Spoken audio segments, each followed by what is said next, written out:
Salut à toutes et à tous, bienvenue sur WAC News pour une nouvelle vidéo d'actualité. Aujourd'hui, nous parlons de la situation politique tendue en Corée du Sud, où la tentative de coup de force du président Yoon Suk-yeol a été mise en échec par une réaction unanime des députés. Dans la nuit du 3 au 4 décembre, la démocratie sud-coréenne a montré sa résilience face à une tentative autoritaire. Le président Yoon Suk-yeol avait décrété la loi martiale à la surprise générale, justifiant cette mesure par la nécessité de protéger le pays contre des menaces de « forces communistes nord-coréennes » et « anti-étatiques ».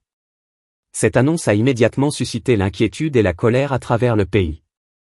Yoon Suk-yeol, élu en mars 2022, est un président conservateur dont les décisions récentes ont été de plus en plus controversées. Sa décision de décréter la loi martiale est venue à un moment où il faisait face à une forte opposition et à des manifestations croissantes contre son administration. Cette tentative de prendre le contrôle total en invoquant des menaces internes et externes a été perçue par beaucoup comme un retour aux jours sombres des dictatures militaires en Corée du Sud. Au cœur de la nuit du 3 au 4 décembre, 190 députés de l'opposition et de la majorité se sont réunis à l'Assemblée nationale, sous haute protection policière et militaire, pour rejeter à l'unanimité cette loi martiale. Ce refus unanime a marqué un moment crucial pour la démocratie sud-coréenne, rappelant la force des institutions démocratiques face aux tentatives autoritaires. Face à cette opposition unanime, le président Yoon a été contraint d'accepter la décision de l'Assemblée nationale, mettant ainsi fin à sa tentative de coup de force. Il a réitéré son appel à l'Assemblée pour qu'elle mette fin aux activités « scandaleuses » qui, selon lui, paralysent les fonctions gouvernementales.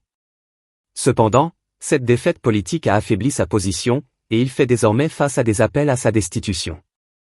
Les principaux collaborateurs de Yoon, dont son chef de cabinet Chung Jin-suk et son conseiller à la sécurité nationale Chae Won-sik, ont présenté leur démission.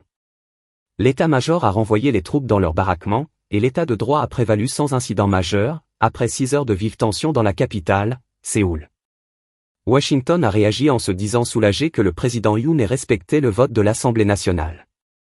Les États-Unis ont réaffirmé que la démocratie est à la base de leur alliance avec la Corée du Sud et ont promis de suivre de près l'évolution de la situation. Cet événement marque un tournant pour la Corée du Sud, rappelant l'importance de la vigilance démocratique et la nécessité de défendre les institutions contre toute forme de dérive autoritaire. Les Sud-Coréens ont montré que la démocratie ne peut être abattue si facilement et que le pouvoir doit rester entre les mains du peuple. Merci de nous avoir suivis dans cette vidéo. N'oubliez pas de liker, de vous abonner à la chaîne et d'activer la cloche pour ne rien manquer de nos prochaines vidéos. Partagez vos pensées et vos commentaires ci-dessous sur cette situation critique en Corée du Sud. Que pensez-vous de la réaction des députés? Et des implications pour l'avenir de la démocratie en Corée du Sud?